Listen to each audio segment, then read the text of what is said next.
Welcome back. Today we're going to be diving deep into the life and career of Syd Barrett. A name that's really synonymous with psychedelic rock, Mm. and especially the early days of Pink Floyd. Yeah, it's really a story, I think, that captures, the intersection of creativity and vulnerability. Something that many artists grapple with. Yeah. So let's go all the way back. Barrett's early life. Well, he wasn't always Syd, was he? No, he wasn't always Syd. He was born Roger Keith Barrett Roger Keith Barrett. in Cambridge, England, Okay. and actually the second youngest of 5 children. Wow. Okay. So a pretty full house. Quite a full house. And his father was a respected pathologist. So it was a very much, a background steeped in science. You might say that, yeah. Interesting then that he gravitated towards the arts from a very young age. Yeah, music, poetry, drawing. It seems like creativity was just woven into his very being. It was. He started with the ukulele and banjo Really? around age 11, and then transitioned to guitar a few years later. And it was around this time that he crossed paths with a future bandmate. Let me guess. Roger Waters. Roger Waters, that's right. Wow. So their mothers actually knew each other, and the two Rogers attended the same primary school. It's pretty amazing to think about those early connections and how they, led to one of rock's most iconic bands. Talk about a twist of fate, right? Yeah, absolutely. Yeah. And so how did that name Syd even come about? Well, initially he went by Syd, S-I-D. Okay. It was a nickname that was inspired by a local comedian. Okay. But he, when he discovered another musician in town, also named Syd Barrett, he decided to change the spelling to Syd to avoid confusion. Interesting. So just a simple change, but ended up kind of defining his persona in the music world. Yeah, it did. And as with many artists, Syd's life wasn't without its shadows. His father's death in 1961, when Syd was just 16, had a profound impact on him. Yeah, it seems like his mother really encouraged him to channel his grief into music during that difficult time. She did. She recognized his talent, and she really encouraged him to pursue it. And it was around this time that Syd really began to blossom musically.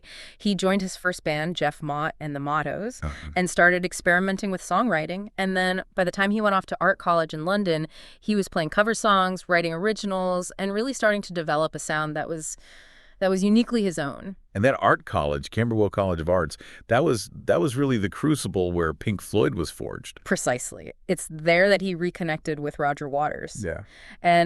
And met future bandmates Bob Close, Richard Wright, and Nick Mason. Wow. So all in one place. All in one place. The band's early days, though, were really a whirlwind of name changes. Oh, I bet. And lineup adjustments. Yeah. They went through, monikers like Sigma 6 and the T-Set. Oh, what? Before Syd suggested Pink Floyd. Pink Floyd? How did he come up with that? Well, it was inspired by 2 blues musicians, Pink Anderson and Floyd Council. Oh, wow, that's cool. A name that would become, synonymous with the whole genre of music. Yeah, it's incredible how these seemingly random events all converge. They do. And from late 1966 onward, Pink Floyd transformed from this casual hobby into a full-time commitment.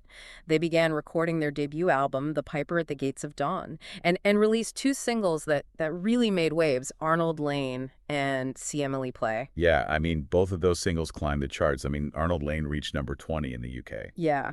A taste of the success that was to come. And it's important to note that Syd was the primary songwriter for Piper, an album now considered a psychedelic masterpiece. Yeah, his imaginative lyrics and coupled with the band's use of sound effects and visuals during their live performances, it really set them apart in that burgeoning psychedelic rock scene. Yeah, they were pioneers in creating that immersive atmosphere, really pushing the boundaries of what a live show could be. And their light shows and projected visuals, those became, almost as legendary as their music. Almost as legendary as the music itself. Yeah. But it was right around this time where things started to take a bit of a turn. After Piper's release, there was a noticeable shift in Syd's behavior. Mm-hmm. And LSD, it seems, played a role. Yeah, I mean, it's a complex relationship, isn't it? Yeah, it is. The same substance that may have fueled this artistic expression also seemed to take its toll. Yeah. There are accounts of increasingly unpredictable stage antics, Yeah. including a well-documented incident where he detuned his guitar in the middle of a performance. Really? Yeah. Wow. Which ultimately led to the band having to cut their U.S. tour short in November of 1967. I mean, it must have been just such a difficult decision, but also kind of a sign of how concerning Syd's behavior was becoming. It was a difficult period for the band, navigating their concern for Syd with their own ambitions and the demands of a burgeoning career, navigating all of that. And they actually, as his behavior became, more erratic, the band decided to bring in David Gilmour, Okay. a friend, to cover for Syd during a UK tour. With Jimi Hendrix. That's right. Yeah, they were on a package tour with Jimi Hendrix. Wow. But, it became clear that Syd's, struggles were deeply affecting the band's ability to even perform. Yeah. And it ultimately, led to his departure from the band. Yeah. His final performance with Pink Floyd took place in January of 1968. And a few months later, in March, they officially parted ways. So that was, it was kind of like a chapter closing there. All right. But Syd's story didn't end there, right? Not at all. While his time with Pink Floyd came to an end, his musical journey continued. He embarked on a solo career and released 2 albums in 1970. The Madcap Laughs. The Madcap Laughs. And Barrett. And Barrett. Yeah. And they're often described as having, this really unique and haunting beauty to them. They offer a glimpse into his state of mind during that time, this raw, unfiltered expression. Yeah. While they didn't, achieve the same commercial success as Pink Floyd's work, Yeah. they certainly garnered a lot of critical acclaim. Yeah. And a really dedicated following, really solidifying their place as cult classics. Yeah, it's interesting that the Madcap Laughs still managed to reach number 40 on the UK charts. It speaks to the intrigue, the enduring fascination with Syd and his music, even as he was, navigating these personal challenges. Yeah. And the album, actually features contributions from David Gilmour. Oh, really? And Roger Waters. So they were still... Yeah, a testament to their, continued support for him and their desire to see him succeed.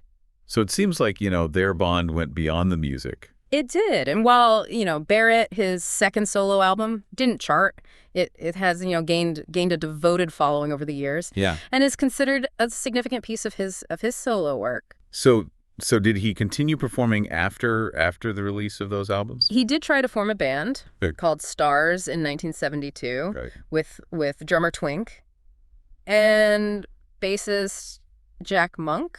Okay. But things, didn't quite pan out as planned. Yeah, there are stories about a particularly disastrous performance. Yeah, it seems the band's dynamic just wasn't cohesive. Yeah. And their Yeah. performance reflected that lack of unity. So that was kind of the end for his musical career then. Essentially, yes. He made one final attempt at recording another solo album in 1974, but it was never released. Oh, wow. And after that, he withdrew from the music industry entirely.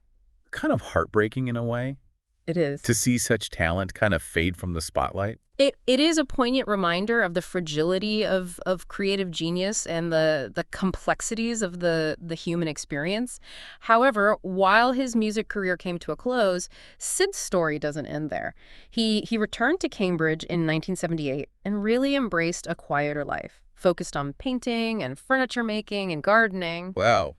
Quite a departure from, the world of psychedelic rock. Indeed. It seems he found solace and creative expression in those pursuits, far removed from the pressures and expectations of the music industry. And while he largely remained out of the public eye, his influence continued to resonate. Yeah, in fact, he was inducted into the Rock and Roll Hall of Fame. He was. In 1996 as a founding member of Pink Floyd. A well-deserved recognition Yeah. of his pivotal role in shaping the band's early sound and really their impact on music history. But he didn't attend the ceremony, though, did he? No, he chose not to. Syd valued his privacy and had really distanced himself from the music world for many years. So even in his absence, it really speaks volumes about his his lasting impact. It does. And sadly, in 2006, Syd Barrett passed away Oh, wow. from pancreatic cancer at the age of 60. A quiet end to a life that was anything but. Indeed. But even in those final years, his creativity continued to find expression. After his death, several of his original paintings, including a striking piece called Orange Dahlias in a Vase, were sold at auction. So it seems like that artistic spirit never truly left him, Never truly left him. even as he navigated those final years. His story is a reminder that creativity can take many forms. Yeah. And that its flame can burn brightly even in the face of adversity. Mhm. And while his musical career may have been relatively short, it left an indelible mark on countless people. And it really prompts us to think about the complexities of mental health and its impact on artists. I mean, that's a theme that runs throughout Syd's story. It's a topic that deserves our attention and understanding. It's a reminder that behind the music, the art, the public persona are individuals facing their own personal struggles. This has been a really incredible deep dive into Syd Barrett's life. It has. I mean, his story really raises so many questions about the nature of creativity, the price of genius, and the search for meaning beyond fame. It's a story that continues to resonate with people from all walks of life, Right. reminding us of the power of music and the human stories that are behind it. So we've really explored Syd Barrett's journey from his childhood in Cambridge to his time with Pink Floyd, his solo career, and then his eventual retreat from the music world.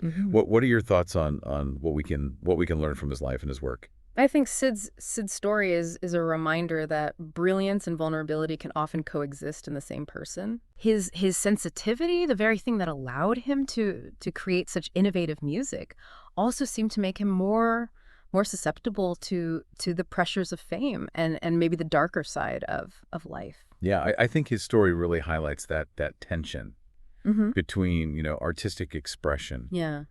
and the challenges of maintaining mental well-being. Absolutely.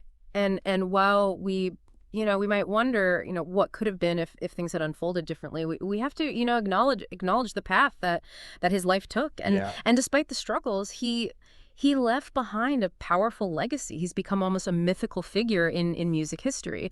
But it's crucial to remember the human being behind the myth. Yeah. The person who loved music and art and simply living a life that was true to himself. Yeah. He was a son, he was a brother, he was a friend, he was a bandmate. Yeah. And his life touched many people in profound ways. And even though his time in the spotlight was relatively short, his music continues to resonate with listeners today. What strikes you as the most significant aspect of his legacy? For me, it's the enduring power of his creativity. Even after he stepped away from music, he continued to create through painting, furniture making, gardening. It speaks to this fundamental human need to express ourselves regardless of the circumstances. Yeah, it makes you reconsider the definition of success. I mean, maybe for Syd, it wasn't about fame or fortune, but about finding a way to live authentically. Even that meant, stepping away from the spotlight. That's a very insightful point. It raises questions about what